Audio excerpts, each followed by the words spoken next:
numéro 2020-37 du 3 février 2021 portant protection de la santé des personnes en République du Bénin a été promulgué par le chef de l'État, mais pour quel contenu, quelles spécificités ou même quelles innovations, nous en parlerons dans cette émission Nos lois et nous ferons le point sur la part qui y a été faite aux droits des patients, mais aussi à la responsabilité des différents acteurs. Nous en parlerons, mesdames et messieurs, dans cette émission Nos lois et nous ferons le point sur la part qui a été faite aux droits des patients et en même temps sur la responsabilité des différents acteurs. Alors, pour cet exercice, mon invité est Alexandre Alovoperu, consultant en management et administration des services de santé. Bonjour et bienvenue. Bonjour Madame la journaliste, merci pour l'invitation. C'est un plaisir de vous avoir sur ce plateau. Alors déjà, pour démarrer, que contient a priori cette loi? Cette loi, d'abord, c'est une loi, comme le titre le dit, c'est une loi portant protection de la santé des personnes en République du Bénin. Cela voudrait dire que cela consacre entièrement le droit des patients et des usagers des services de santé au Bénin des hommes. Et la relation des usagers ou patients avec le système de santé du Bénin. Et donc, cette loi apporte quelque chose de plus et consacre le patient comme roi dans notre système de santé au Bénin. Donc, c'est ce que je peux dire globalement que cette loi apporte. Il y a d'autres spécificités, mais globalement, cela protège tous ceux qui résident en République du Bénin sur le plan sanitaire. Donc, il y a des dispositions de la loi qui consacrent comment l'État, par ces mécanismes, va protéger tous ceux qui résident en République du Bénin sur le plan sanitaire. J'ai quand même une toute petite préoccupation, elle est celle-ci. Est-ce que depuis que le Bénin est Bénin, on n'a jamais eu une loi portant protection de la santé des personnes? Non, je peux vous dire sans réserve qu'on n'a jamais une loi spécifiquement consacrée à la protection de la santé des personnes au Bénin. Non, il n'y a pas une loi. Donc c'est pour la première fois qu'on a une loi qui consacre cela. C'est pour la première fois que le législateur béninois a pensé à la protection des personnes. Des personnes, réellement, à protection sanitaire. Sur la santé, il y a des lois pour la protection de l'homme, le droit de l'homme, tout ça.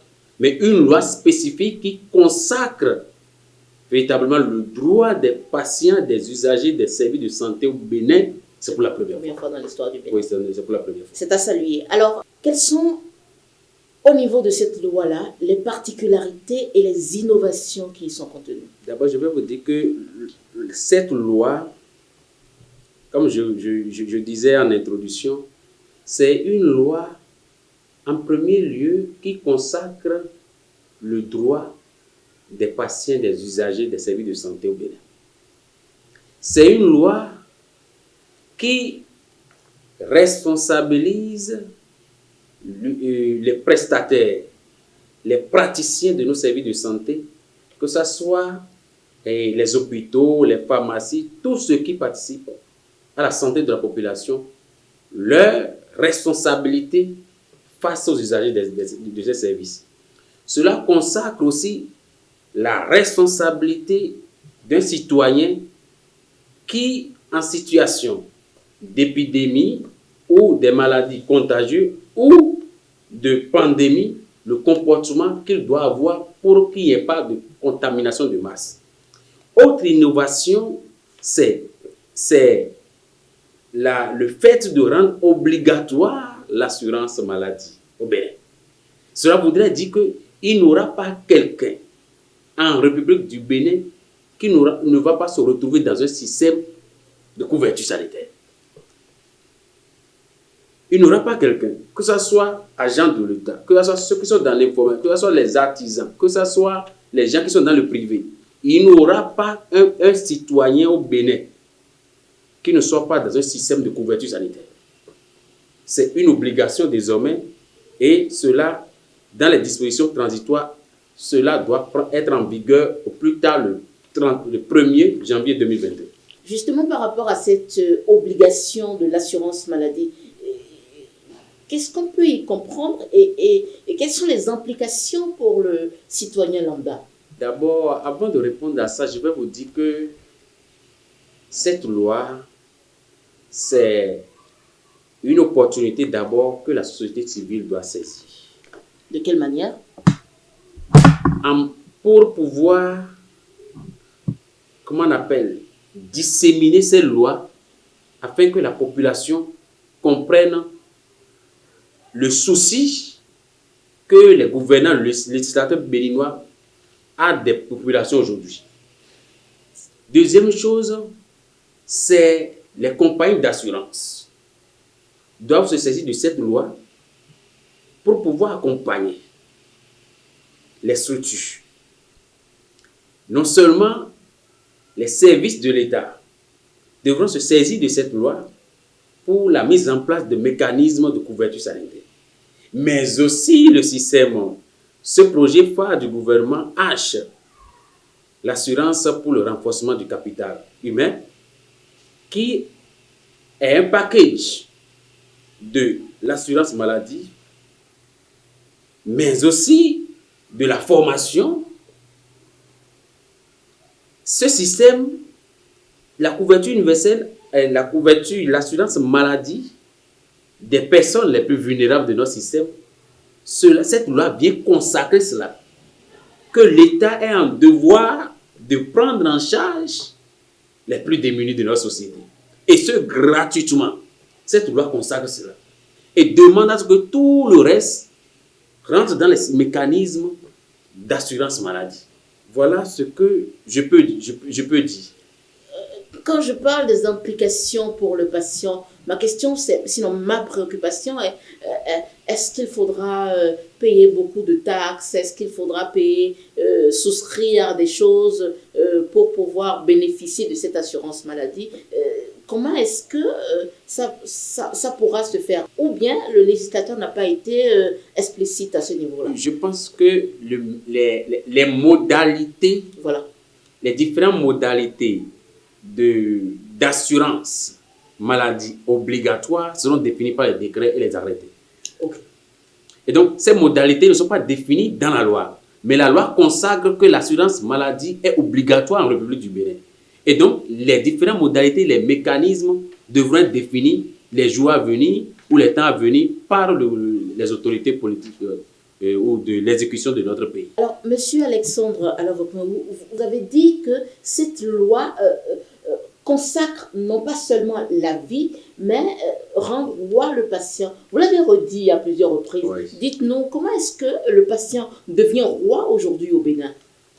Nous avons l'habitude de dire, en matière de marketing, oui, que le client est roi. Oui.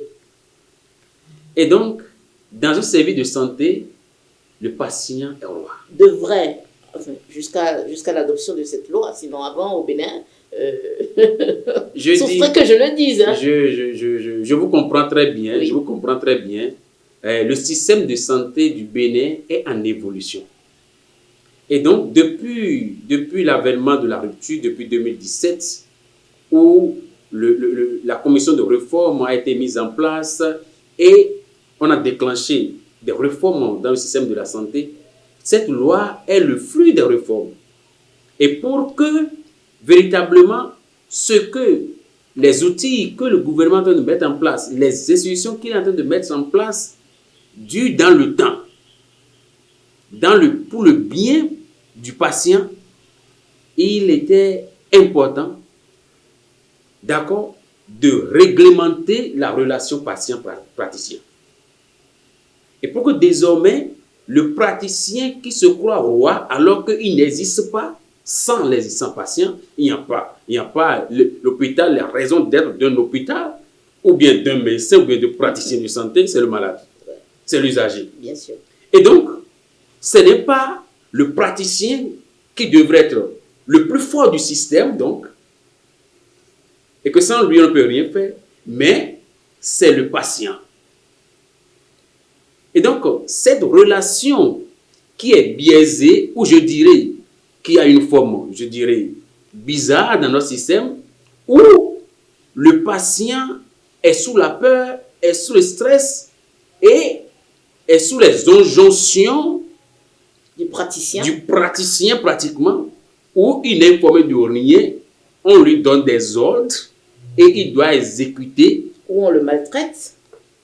Sa dignité, où tout ce qu'il vit n'est pas pris en compte dans toute sa globalité, constatant cela dans l'évaluation de leur système de santé, je dirais, la commission de réforme avec le chef de l'État a vu qu'il est important que le Béninois, parce que le praticien aussi est un Béninois, et il est, en tant qu'homme, il est appelé à tomber malade. Et donc, remettre le système, revoir la relation entre le patient et les praticiens au Bénin va corriger un peu, restaurer le patient béninois dans sa dignité, dans nos services de santé. Et donc, si je dis que le patient, cette loi consacre le patient roi au Bénin, c'est à dessein. Parce que je vais vous dire, mon expérience, je suis quand même un prestataire dans un hôpital. J'ai été prestataire dans un hôpital. J'ai été directeur d'hôpital, confessionnel, et privé, et toutes sortes d'entreprises de santé. J'ai quand même dirigé, j'ai vu le comportement. J'ai été consultant. J'ai formé des acteurs d'un système de santé. J'ai évalué le système.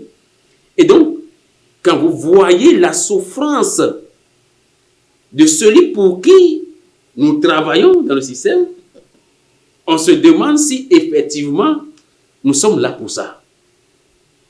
Et donc, pour nous qui avons travaillé dans le système, et pour nous qui sommes dans des organisations de la société civile qui défendent le patient, c'est une joie. Tout le système des organisations, puisque la coalition des OSC pour la couverture universelle en santé, j'en fais partie. Et donc, cette loi, c'est un soulagement dans le monde des patients. Mais il ne reste qu'à l'application sur le terrain. C'est pour cela que sa dissémination, la sensibilisation et le comportement désormais, le regard des patients sur les praticiens devront changer et le regard des praticiens sur les malades devront changer à travers cette loi. Donc, les directeurs d'hôpitaux, les responsables des services de santé devront s'approprier de cette loi et la lire et changer de comportement. Puisque vous dites que vous faites partie de la coalition des OSC pour la couverture sanitaire, est-ce que déjà, par l'adoption de cette loi, vous avez déjà mis en place des mécanismes de vulgarisation ou bien vous laissez ça encore à la charge du législateur béninois? Je ne pense pas. Okay. Je pense que je suis avec vous ici. J'ai accepté l'invitation, non seulement parce que je suis béninois, mais je suis du système de santé, mais je fais partie de l'organisation de la société civile pour la couverture universelle en santé. Et je pense que cette organisation aujourd'hui s'est saisie de cette loi et travaille déjà sur comment disséminer cette loi beaucoup plus dans ces OSC et au niveau de la population, surtout la population les plus vulnérables en matière de ces droits dans le système de santé béninois désormais. Dans le contenu de cette loi, on retrouve quelque part l'autorité de régulation du secteur de la santé. Et tout de suite, ma préoccupation est quelle est la pertinence de cette autorité et elle vient fondamentalement jouer quel rôle? Et comme je vous le disais tout à l'heure, oui, que les réformes entreprises par le chef de l'État depuis l'avènement de la rupture dans le secteur de la santé, l'évaluation de notre système, la commission des réformes a proposé la mise en place de certaines autorités, de l'autorité, de certaines agences, de certaines commissions, de certains organes pour rendre beaucoup plus opérationnel dans le but que notre système de santé ait une valeur ajoutée pour le patient. Et donc, l'autorité de régulation du secteur de la santé est le fruit de ces réformes. Et donc, cette autorité veille à la réalisation du droit à la santé pour tous les citoyens du moins, par l'amélioration continue des soins de santé de qualité. C'est-à-dire que cette autorité est désormais rattachée à la présidente de la République. Et une autorité, c'est cette autorité qui est le garant du droit de la santé de tous les citoyens au Bénin. Quelle en était l'opportunité? Est-ce qu'on ne pouvait pas vivre sans? Non. Non. Ça existe, le modèle existe dans le modèle d'autres existe. pays. Je pense que Oui. l'État a mis beaucoup de moyens pour travailler sur ces réformes. Et nous avons tenté beaucoup de mécanismes au Bénin ici de réglementer notre système de santé. Qui n'ont pas prospéré. Qui n'ont pas prospéré. Aujourd'hui, il faut une autorité à part qui a un regard sur le ministère de la Santé qui est l'organe qui gère totalement le système de santé. Les cadres et l'exercice de la profession de la santé au Bénin, cet organe, à l'image du Conseil national de l'éducation, va pouvoir avoir l'aperçu général sur notre système de santé et réglementé. Et donc, le ministère de la Santé, les acteurs de la santé sont là désormais, mais il y a une autorité indépendante qui réglemente, qui coiffe tout le système en collaboration avec les autres professionnels. Et cela permet désormais aux praticiens de prendre conscience de sa responsabilité chaque fois qu'il est face à un patient. Et en même temps de craindre des représailles. Oui, puisque la vie humaine est sacrée, a dit notre Constitution. Oui. Alors, avant de revenir sur les mécanismes de représailles prévus par la loi portant protection de la santé des personnes en République du Bénin, est-ce que vous pourriez nous informer de quelques droits des patients et des usagers prévus par la loi? Cette loi, déjà à son chapitre 2, le chapitre 2 a consacré le droit des patients et des usagers. Okay. Et vous savez que le droit à la santé est un droit fondamental et que nous avons reconnu. Donc, le système sanitaire du Bénin, par les moyens, doit trouver des moyens nécessaires pour garantir à tout citoyen l'accès égal aux soins et à la continuité des soins. Cela voudrait dire que on ne peut pas dire que la continuité des soins est dans ce système, avoir des systèmes de grève pour semer la discontinuité du service. Oui, je vois. Donc, dès l'instant où cette loi consacre la continuité des services de soins au Bénin et l'équitable accès aux soins de santé, cela voudrait dire qu'il n'y a pas quelqu'un qui aura mieux accès aux soins que l'autre en République du Bénin. Et donc, pour revenir à quelques droits... Il n'y aura pas de patients privilégiés, quoi. Non, il ne devrait pas avoir de patients privilégiés. Et donc, toute personne résidant en République du Bénin a droit d'être informée sur son état de santé. D'être informée sur son état de santé. Notre système, parfois, on n'informe pas les gens sur leur état de santé. Et donc, la personne malade a droit au respect de sa vie privée, de sa dignité, à l'information et au respect de la confidentialité, à l'expression de sa volonté, notamment par rapport au choix du médecin. On ne lui impose pas un médecin. À la participation à la décision médicale, au soulagement de la douleur. Et ce patient a le droit de se plaindre. On ne peut pas l'interdire de se plaindre. Et il a le droit à la sécurité des soins. Et donc, si vous voyez cet article, tout patient donc a le droit d'accepter ou de refuser l'acte médical ou l'application du traitement. Il a le droit. S'il est véritablement informé de ce qu'on veut lui faire comme traitement, il peut dire non, il peut dire oui. Mais on a besoin absolument par ce droit du consentement du malade avant de lui inoculer quoi que ce soit dans le système désormais. Et lorsque le malade a des soupçons sur une faute médicale préjudiciable à sa santé, Oui. de soupçons, le patient ou le membre de sa famille ou la personne de confiance qu'il a désignée a le droit de saisir le ministre en charge de la santé. L'ordre concerné, si c'est un médecin, il saisit l'ordre des médecins par rapport au préjudice qu'il a subi. Et donc, lorsqu'il le fait, l'autorité, lorsqu'il procède à des vérifications des faits, doit donner à sa plainte une suite dans un délai de 2 mois. 2 mois, oui. Absolument. Donc, le consentement du patient est obtenu du médecin ou de tout praticien avant de poser quelque acte que ce soit.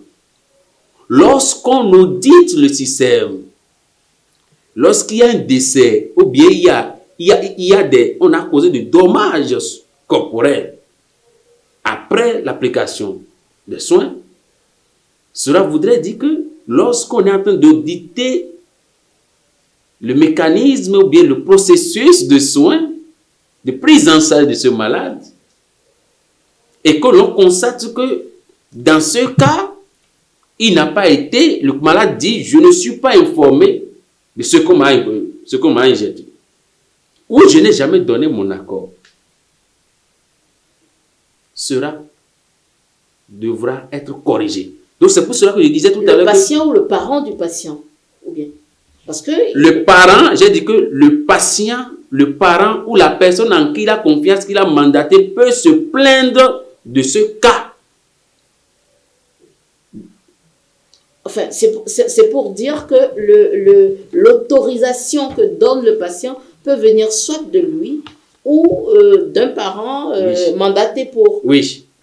Et donc, si le patient est dans l'incapacité d'émettre son avis en cas de coma ou toute autre cause, le praticien est tenu de recueillir l'avis d'une personne de confiance du patient. Voilà, c'était ma préoccupation. Il doit le faire. Le refus de soins par le patient est le droit de pouvoir refuser un traitement. C'est-à-dire qu'un acte médical proposé par son médecin ou tout autre praticien, il a le droit de dire « je ne veux pas ». La décision du patient d'accepter ou de refuser un soin peut être exprimée à tout moment. Il peut l'exprimer à tout moment. Okay. Il ne peut par conséquent revenir sur sa décision d'accepter ou de refuser le soin. Vous constatez que dans notre système, il suffit que le malade dise non, et puis l'infirmier vient après. Tu avais dit non, non. Je ne veux pas. Nous sommes autant. Donc, nos flingues. Donc, une manière de réglementer cette relation entre praticien et patient, le patient étant en situation de vulnérabilité et de méconnaissance ou d'ignorance, a le droit de revenir ou de refuser sur une décision qu'il a prise. Et nous sommes là en tant qu'acteurs de santé de comprendre et de l'accompagner vers la guérison. Et donc, je vais encore donner quelques droits. Allez-y. Et donc, désormais, le patient a le droit de refuser ou d'accepter à tout moment un soin. Et donc, le point de départ, désormais, dans la relation entre le praticien et le malade, désormais, c'est le droit à l'information sur sa santé. Okay. Respecter sa dignité, sa vie privée, la confidentialité. Et il a le droit, désormais, aujourd'hui, de se plaindre. Et le mécanisme pour se plaindre est désormais là. Où il peut se plaindre par lui-même, par le bien de ses parents, ou une personne de confiance au ministre de la Santé et à l'ordre professionnel de ces personnes. C'est pour cela que les ordres en République du Bénin devront beaucoup s'approprier de ce texte et jouer leur partition dans la protection des malades désormais.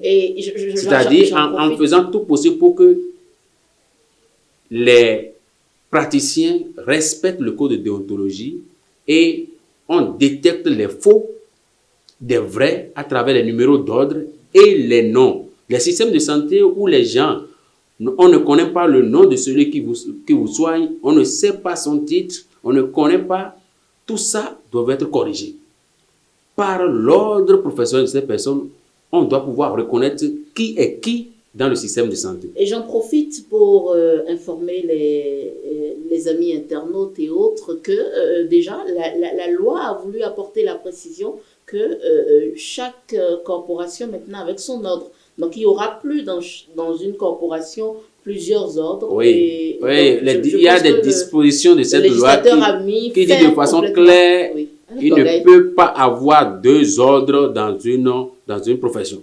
Mon autre question pour vous, c'est est-ce que vous pensez qu'on est prêt au Bénin et que le praticien béninois est prêt à céder de sa surpuissance à la faveur du droit du patient? Parce qu'on est quand même très habitué à un certain comportement dans le système sanitaire. Oui, et on est habitué, mais je pense que le diagnostic qui est fait par la commission sur les réformes au Bénin a constaté le drame qui existe dans le système.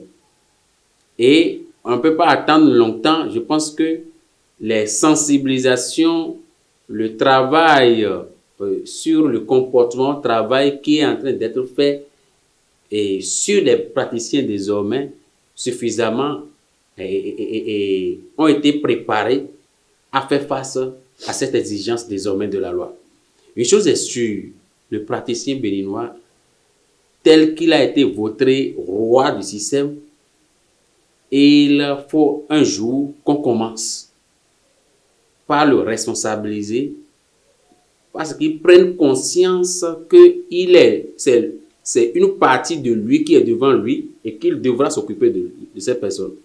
Et donc, les dispositions de le droit du malade et des usagers qui est consacré comme ça, je le dis, c'est banal, mais vous pouvez savoir que quand un praticien qui ne respecte pas cela, c'est passible de sanctions pénales. On n'a même pas dit sanctions disciplinaires. Je m'inquiétais de ce que, lorsque je préparais cette émission, qu'on ait parlé que le législateur béninois ait plus parlé de responsabilité civile. Et ma question pour vous, je l'avais préparée. Vous voyez, la responsabilité civile dont on a parlé dans cette loi, oui. Et c'est beaucoup plus au niveau de l'article 77 qui dit que les établissements de santé, les praticiens devront souscrire à une assurance de responsabilité civile. Okay. Vous savez, lorsque nous allons rentrer dans la dynamique de la gestion des plaintes et pour dédommager les patients au Bénin, il est important à ce que l'hôpital et le praticien soient couverts par une assurance. Ah, donc, lorsqu'il y a faute sur un patient, ce n'est pas que la responsabilité du praticien qui est engagé, non, mais celle de l'hôpital aussi. C'est pour cela que tout responsable de structure sanitaire devra prendre connaissance de ce document. C'est pour permettre à ce que les agents de santé, du médecin au plus petit agent, chacun doit savoir sa responsabilité dans le système et pour qu'il, lui, en tant que responsable, va répondre devant la loi lorsqu'il y a un dommage causé. Et donc, pour situer la responsabilité, on doit situer la responsabilité du praticien, mais la responsabilité de l'hôpital. Imaginez que le praticien a demandé des moyens. Je suppose que l'anesthésiste demande des moyens pour son travail. Et que l'hôpital, l'administration, de par sa manière de faire, ne met pas les moyens à disposition alors que l'État a mis les moyens à sa disposition. Où il a les moyens. Et donc, pour des guerres de personnes, ne donne pas les moyens à ce praticien d'exercer. Mais la responsabilité serait entièrement imputable au directeur d'hôpital et à l'hôpital. De par sa négligence, sa lenteur dans la prise en compte de la demande du praticien. Donc, vous voyez déjà que la loi là, règle un certain nombre de problèmes entre l'administration, le praticien. Et si le praticien veut faire bien son travail, il va nécessairement se rapprocher de l'administration. Et si l'administration ne joue pas sa partition, ce serait tout le système qui sera pris en compte. Donc, la responsabilité civile dont on parle ici, c'est du praticien, mais aussi du centre de santé, ou bien du centre médical ou pharmaceutique, officine, clinique privée, en tout cas le secteur privé, public, tout établissement de santé devront souscrire à l'assurance de responsabilité. Et lorsqu'on devra parler de responsabilité pénale, celle de qui est le plus engagée? Amen. La responsabilité pénale du praticien est beaucoup plus engagée. Parce que la responsabilité pénale, c'est dans la relation du patient et le praticien qu'il a devant lui. Et donc, dans sa prise en charge, c'est celui-là qui a porté en torse, ou bien je dirais, à violer les dispositions de cette loi. Lorsque vous prenez d'abord l'article 14 dit que lorsqu'on viole l'article 6, l'article 9, l'article 10, l'article 11, l'article 12 ou l'article 13, cela est passible de sanctions pénales. Et les sanctions pénales que cette loi consacre, ça va de 2 mois jusqu'à 1 an d'emprisonnement, voire au-delà. C'est super ça. Et avec des amendes à verser, jusqu'à 1 million d'amendes à verser.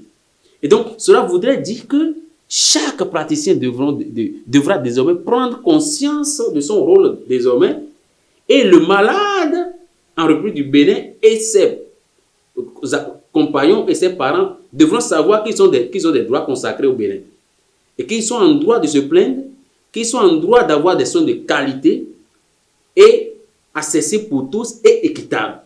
Alors, monsieur Alexandre Alavapaou, à un certain niveau de la loi, je ne me rappelle plus de quel article précisément, le législateur béninois a abordé le cas de ces, pour ce que j'ai compris, vous allez m'expliquer, je pense de ces accidentés qui finalement, se retrouvent à l'hôpital et qui, par défaut de moyens, ne sont pas pris en charge par les praticiens.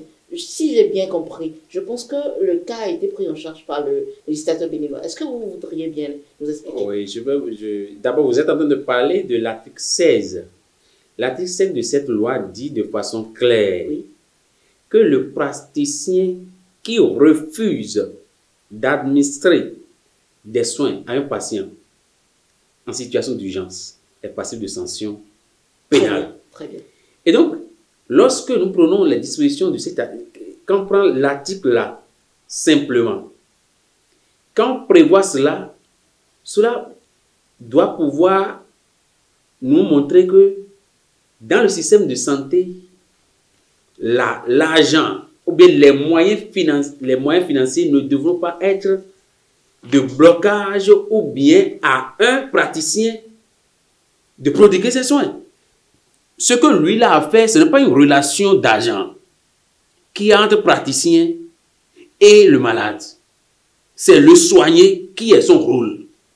Et donc, quelqu'un qui vient en situation d'urgence, lui n'a pas le droit, le mécanisme doit être en place pour prendre en charge quelqu'un qui est en situation d'urgence. Parce que la loi dit protection de sa santé.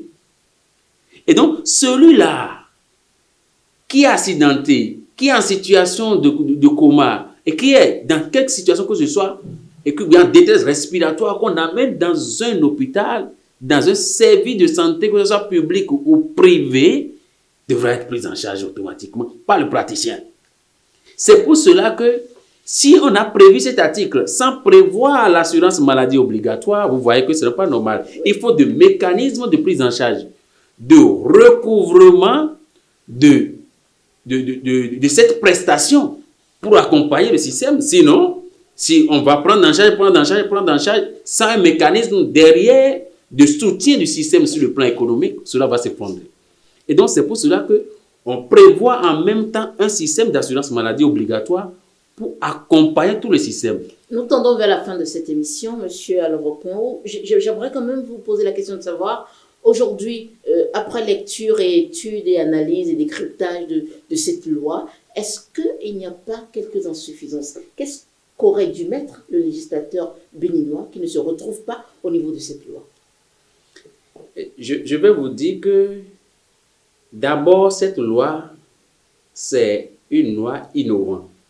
Innovante, c'est une loi qui n'est pas une loi de plus, mais une loi qui réglemente quelque chose, qui protège chaque Béninois. Et donc, de ce fait, pour quelque chose qui n'a jamais existé et qui existe d'une manière ou d'une autre, il faut le mettre à l'épreuve et commencer et rentrer dans une démarche d'amélioration continue. Et donc, c'est cette démarche d'amélioration continue lorsque les différents acteurs se l'approprient. C'est pourquoi au départ de l'émission, j'insistais sur l'appropriation, la dissémination de tous les acteurs. Ils doivent disséminer.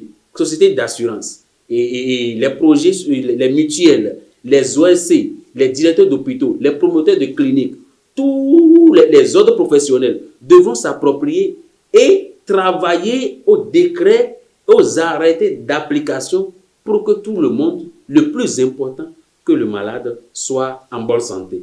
Et le gouvernement a eu le mérite aujourd'hui quand même de consacrer le droit des malades et de trouver des mécanismes de soutenir tout le système de santé au Bénin pour que nous soyons quand même parmi les grandes nations au monde. Merci, Monsieur Alexandre. Alors, vous avez un mot de fin? Oui, mon mot de fin, en tant que quand même consultant dans le domaine de la santé, en matière de management, je peux quand même dire à vos internautes que toutes les organisations, surtout de droits de l'homme, doivent remercier le chef de l'État et son gouvernement, surtout son leadership et le leadership de son ministre de la Santé, le professeur Nkwati Benjamin. Et ces réformes qui ont abouti à cette loi, c'est une avancée terrible en matière de droits humains. Et je tiens véritablement à remercier tous ceux qui ont travaillé à l'avènement de cette loi, les exécutifs comme le législatif, et appeler les différents acteurs à se saisir de cela pour que le Bénin soit compté parmi les grandes nations en matière de protection de la santé de la population. Je vous remercie. Mesdames, Messieurs, c'est la fin de cet entretien consacré à la loi numéro 2020-37 du 3 février 2021 portant protection de la santé des personnes en République du Bénin. Eh bien, c'est une loi issue des réformes majeures du gouvernement de la rupture, du gouvernement de M. Patrice Talon, une première, on va dire, dans l'histoire au Bénin et possiblement dans la sous-région. Cette loi qui protège fortement le patient béninois et qui également vient renforcer le système sanitaire du Bénin. Mon invité Alexandre Alovo-Peou est consultant en management, je rappelle, et administration des services de santé. Merci d'avoir répondu à nos questions. Merci beaucoup.